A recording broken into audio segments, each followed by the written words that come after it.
Caboose Who Got Loose, written and illustrated by Peet. Look at that.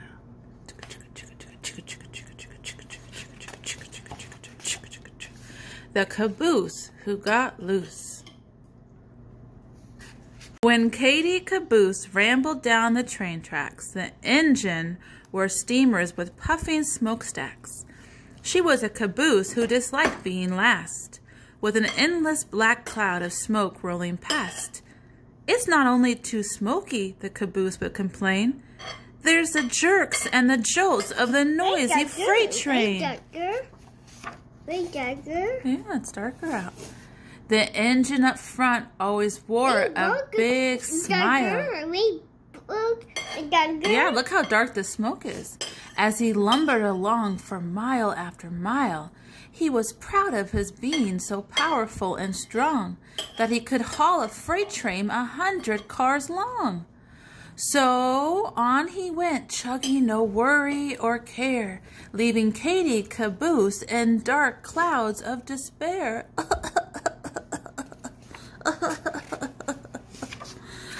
Katie had little hope she would ever get loose or even be anything but a caboose. I can wish, sighed poor Katie. What else can I do? If you wish hard enough, then your wish might come true. Often Katie would wish that she someday would be something quiet and simple, like a lovely elm tree or a ramshackle barn, all alone on a hill, where the noisiest thing was a squeaky windmill. It might become lonely, she thought, way up there, but at least there's a view with a lot of fresh air instead of the smoke. What is that right there, chewing grass? What is that? Cow chewing grass. It's a horse. Horse eating. Cows eat grass too and hay. Whenever she passed through the small country town, Katie wished she could stop and just settle down and be one of the house who sat in a row on a tree-shaded street and have no place to go. It's so restful, thought Katie, where one can relax, as she hurried and scurried on down the train tracks. What's that say? Oh, yeah, something to make that noise. Railroad crossing. There she goes. What she wished most to be, much more than the rest, was a cabin she'd been seen on her trips through the West. Oh, look at this. A little log shack, half covered with vines, perched on a slope in a forest of pines. How perfect, thought Katie, as she hurried by it, to live there in the trees where it's peaceful and quiet. But all the caboose could look forward to was a deep rocky canyon the train traveled through,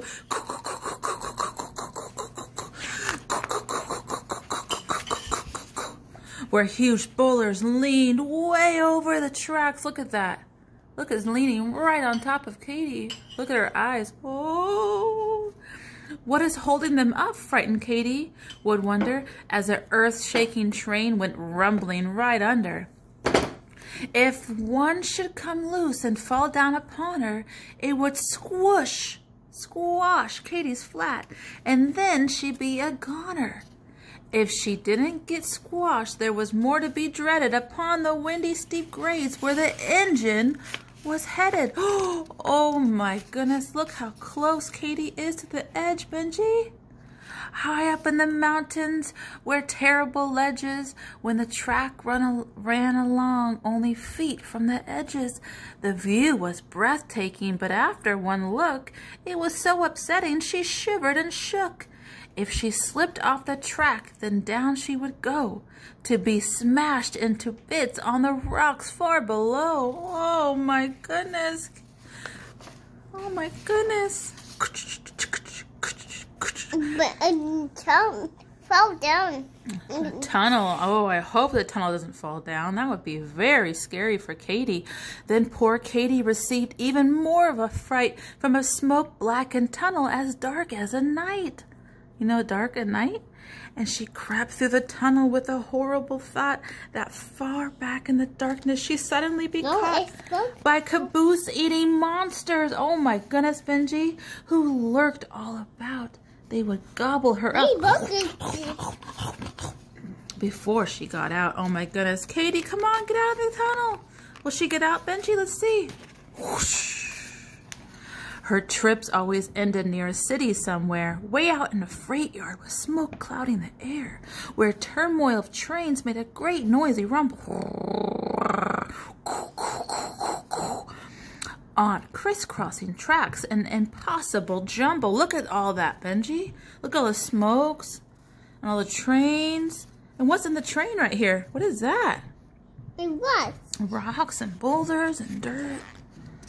The train came to a stop. And cracker. Oh yeah, tractors. To a stop, and the cars were unhitched. Yeah. Then off to a side track, the caboose was soon switched, where Katie could sit.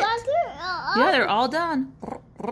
The Katie could sit and take in the fine scenery with such lovely sights as a load of machinery, coal cars and flat cars, lumber stacked on their backs. It's turning green. Yes, stop, slow, go. They always left Katie in the midst of it all, while the engines received a complete overhaul. Look at Katie just sitting there. Poor Katie. Look at that. What are they doing on the train? The huge... They work on the engine? No. Oh, they're cleaning it? The huge engine. Whole train? Yeah, let's find out. The huge engine at last had run down from the strain. From the 10,000 miles he had hauled the long train. Back in the roundhouse, men swarmed all about to check over under him and inside out. Look at that, replacing old pistons and bolts that were missing. Oh, bolts, Benji. Patching leaks in the boiler that made a loud hissing. Cleaning rust from the piping that ran everywhere. Checking steam valves and pumps in great need of repair. As Katie sat there through one long dreary night, staring up through the smoke at a red signal light. Oh, right here, the signal light. A small house appeared in the sky like a ghost. A shack of the switchman perched high on a post. "I like to be you," said the shack very sadly. "If I could trade places, I would very gladly. A caboose is what I've always wanted to be. For you have the best life from what I can see." Look at that. The shack thinks Katie Caboose has a really good life. We're almost done. Let's see what happens to Katie. Before Katie could think of some way to reply, all at once a long freight train came thundering by.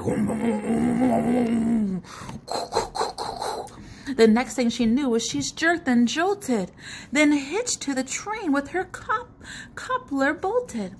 As the train left the freight yard, poor Katie looked back, oh no, to catch a last glimpse of the sad little shack. Do you see a little shack anywhere?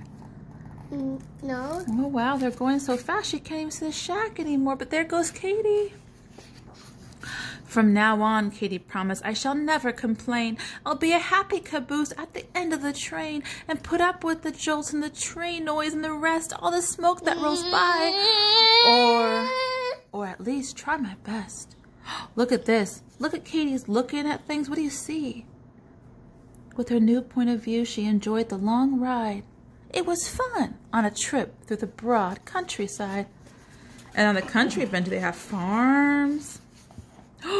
But when the train crept up a steep mountain grade, then poor Katie found she was still as afraid. And once more she began to shiver, and shake, at the thought of the frightening curves she must take. Shake.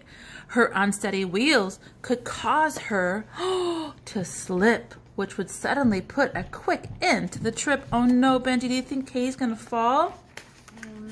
Let's find out. Find This out. page it's stuck. Let's see. It was a hot afternoon, so the Hey, going fell was down? rough. Let's see. And the engine up front was in the puffing big huff. He groaned, "Oh, what a day to chug up such a grade on a bare mountainside without one bit of shade." When he came steaming over the very last bump, he lunged with a fury and made the cars jump. Whoa! All the way back to Katie, who got such a jolt that it snapped off a rusty old cobbler bolt. Oh, look at Katie way back here. Look at... Oh no, Katie. She was free of the train. At last, she was loose. Claire, all gone. Look at her, and away down the track went Katie Caboose. On down the grade, she flew faster and faster, straight for a curve, a certain disaster. Oh no, Benji. She's gonna hit the curve too fast. Oh, look at, oh my goodness, Katie. When Katie hit the curve, she took off like a kite, high over the treetops on her first and last flight. That would quickly have ended poor Katie Caboose if it hadn't been for the two towering... What are these? Trees. Yeah, spruce. 2, 3. A spruce tree. The towering spruce. The caboose became caught in two very tight squeeze between the tall trunks of two evergreen trees. At first she could hardly believe her good luck. What a wonderful place it was to be stuck. She thought sure she would be dreaming. It couldn't be true. It's so perfect, sighed Katie, yet I'm really not free. I know sooner or later they'll come after me. Oh no, what's gonna happen to Katie? Benji, do you think they're gonna find Katie? Right here. Oh, what do you see? What is that? Yeah. And a flashlight. And sure enough, up the mountain that night came a train with a crane and a powerful light. Look at that crane holding the light. She could have gone leaping off here, came a shout like a great glaring eye. Then, Oh, no, look at this, look at this. And the light surged about. It flashed past the trees. Down the steep rocky bluff, and it surged high and low, but not quite high enough. What's above the light right there, Benji? Who is that? Who is that? Is that Katie Caboose? Yeah. They didn't shine it high enough. Or it would have soon spotted the missing caboose. But all they could find was a startled bull. What's that? Moose. Let's all call it quits, growled the boss of the crew. For all that I care, she's in Kalamazoo. So, what's that mean, Benji? Katie stayed in the treetops. No one ever found her, except for the squirrels. Look at the squirrels. Where's the squirrels? Yeah, and the birds all around her. At last she was free, just as free as a breeze. And now Katie did love it up there in the trees. And indeed, oh indeed, Katie did. The end. Read. Look at all those other books by Bill Peet. Wow, he wrote a lot of books. Huge Harold, Jennifer and Josephine, Smokey. Oh my goodness, so many. That was called The Caboose Who Got Loose.